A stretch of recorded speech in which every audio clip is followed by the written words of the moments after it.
Bu patsientkam bilan 24-yilning oxirgi kunlarida Toshkentda bo'lib o'tgan ko'rikimda tanishgan edik.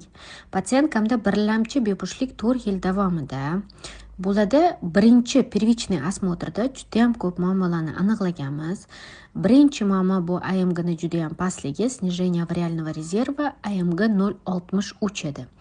Ikkinchi muammo bu sheykan muammosi. Bungacha hech ham e'tibor berilmagan. Birinchi shu problemani hal qiladiganim именно sheykani, bachadon bo'ynini muammosi edi. Patsientkamda CIN1, CIN2 deb sitologический analiz keldi jo'natganimdan keyin. Birinchi o'rinda homiladorlikka emas, sheykani lecheniyaga, ya'ni termoelektroeksiziya amaliyotini o'tkazdik. Sheykani полностью в пределах здоровых тканей kesib olib, gistologический analizga jo'natdik va gistologический bizga подтверждация qilindi.